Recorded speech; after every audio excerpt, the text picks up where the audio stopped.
Welcome back to An Offer You Can't Refuse. I'm Kyle, and in this episode, we're talking about episode 2, Warning Shots. So there's not as many references to the film as there were in the first episode, and I'm not going to come on here and make up a bunch of similarities and stuff like that. It's like, I'm not going to say, the meeting with Robert Evans is in a boardroom and that's an allusion to the meeting of the 5 families. No, I'm not going to make up stuff like that because I think I trust you as viewers and listeners a bit more than that to suss out those kind of blatant things that it's like, oh, you're just padding your runtime trying to get more and more Easter eggs. But there is a pretty big one towards the end of this episode. And there is a smaller one during the casting session. They keep talking about how the studio really wants to see someone more in the vein of Robert Redford in the role of Michael because they would be more bankable and have that more distinctive look, which ironically, the book actually, Michael is portrayed more as blonde hair, blue eyed, not as distinctive, more Sicilian features like a Al Pacino.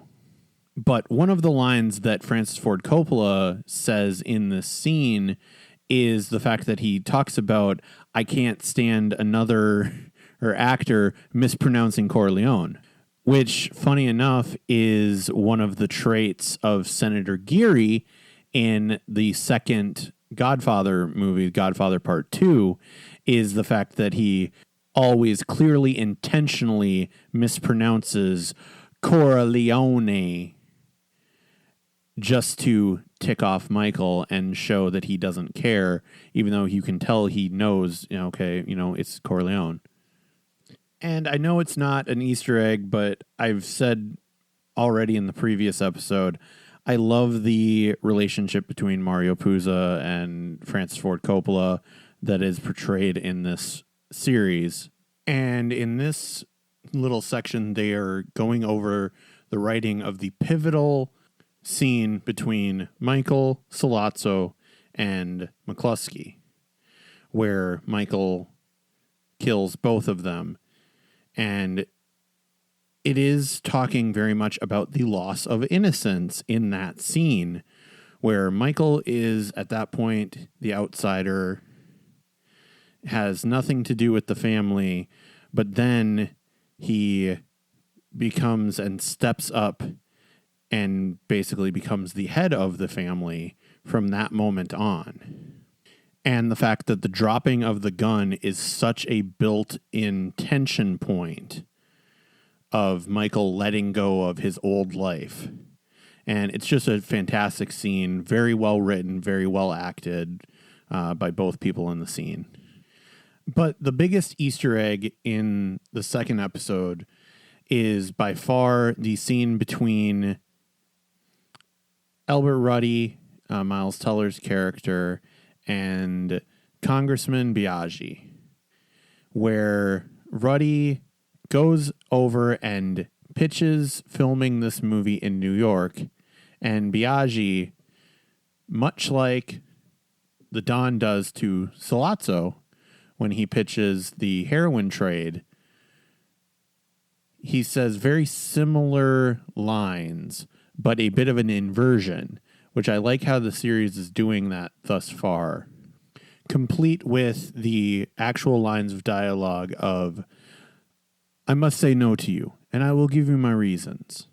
In the film, Don Vito says, it is true that I have many friends in politics, but they would no longer be friends if they knew my business was drugs, as opposed to gambling, which they consider a harmless vice. Whereas here, Biaggi says, it's true I have many friends in the mayoral film department. And in that variation that I was talking about, even though Don Vito says no, he says, I hope and wish you the best in your endeavor as long as it does not conflict with mine. And tries to leave Sollozzo in a more positive of just, I'm sorry I can't offer support at this point in time, but I don't wish you harm in any way. Whereas Biaggi definitely says, not only is this movie not going to get made in New York, I hope this movie never gets made. And then we finally get to meet Al Pacino. This series is Al Pacino. And he actually pitches the idea. He's not comfortable right now being a lead actor. He was thinking more about possibly playing Sonny, which I'm sure is going to come up throughout this series because the studio did want James Caan as Michael. And they finally settled on him as Sonny. And so the casting actually did get switched around a little bit at points. As they said, Coppola always wanted Brando and he always wanted Pacino.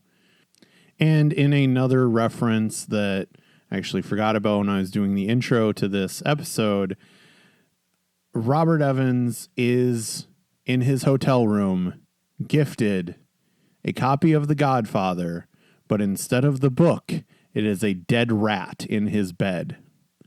Very much mirroring the dead horse head that will eventually be in the Godfather movie and was in the Godfather book, which was sent to the head of a prominent movie studio as a message. And then at the end of the episode, Albert Ruddy is taken at gunpoint to a car, very much like Tom Hagen is taken at gunpoint in a car in the first Godfather film. That's all the stuff that I found in this episode. Make sure to like and subscribe. Follow me on social media at Knocked Out Films. Thanks.